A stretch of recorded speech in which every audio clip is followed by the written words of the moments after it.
No, you didn't play with Fred today, but yesterday you did, and he was crushing the ball off Right. the tee, and With the bad neck, right? well, yeah, apparently. Right. So just trying to get a gauge on. I mean, when you're playing with him, and Well, listen, we go way back. I mean, I played with him in the final round in the Masters in '98 when I won, and beat Fred. So, look, Fred will be tough tomorrow. The only thing I would ever ask is, I understand Fred's a fan favorite. I understand that. I have no problem with that because he's a hell of a player. But, after he putts out, when it's my turn to finish, it'd be nice if the people would stand still so I could putt. Because I'm not really super particular when people are moving around or anything. But for some reason, it does get a little bit distracting while you're trying to putt and you're looking at the hole and, people are walking on the other side because, your eye always tends to move to something that's moving. And so it does get a little distracting. So, I'm a Southern California guy. Used to be kind of a Californian, so kind of just you'll be able to see Fred. Don't worry. You'll be able to take a picture of Fred. It's all okay. Just when it's my turn to putt, just stand still. That's all. That's not too much to ask for.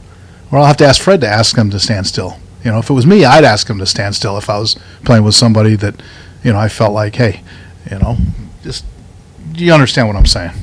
And if you don't, then you just come out there and watch, and you'll see what I'm talking about. You're not insinuating I was moving.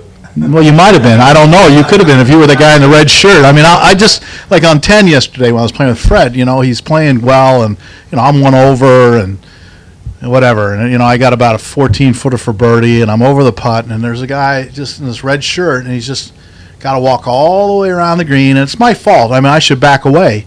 But I'm like, no, because I don't like to back away and say, hey, stand still. I just don't like to do that. But I'm thinking, he'll stop. But no, of course, he keeps on walking. Couldn't wait to get his iPhone so he could take a picture of Fred on the 11th tee. I'm like, I feel like when I say, but don't worry, Fred will be around. You'll be able to take a picture. In fact, I'll bring him over here for a picture if you want. Just don't move while I'm trying to putt. That's all I'm asking, I just think that shows respect to all the players. But I get the fact he's a huge fan favorite. I'm okay with that. Even though I've actually won more tournaments than Fred has, and he's in the Hall of Fame and I'm not, so I might have a little bit of an issue there, and I've won more majors, but hey, it is what it is. It doesn't bother you at all. Well, I mean, if you go by record, I don't know. He's won 2 Players' Championships. Would you give a Open Championship, a British Open Championship, one of those, or would you have 2 Players' Championships? There you go. You and Freddie had this conversation before? No, I mean, if he doesn't know that, then, Although he's been the captain of the President's Cup 3 times, and he's won all 3, so I've never got the nod to be a captain of anything. So, I was the captain of the Isleworth team when we used to play Isleworth Lake Nona, and we did okay for a while there, but I had Tiger on my team, so that's never too bad. No, Fred and I go way back. I have no problem with Freddie at all. He's been great for the game.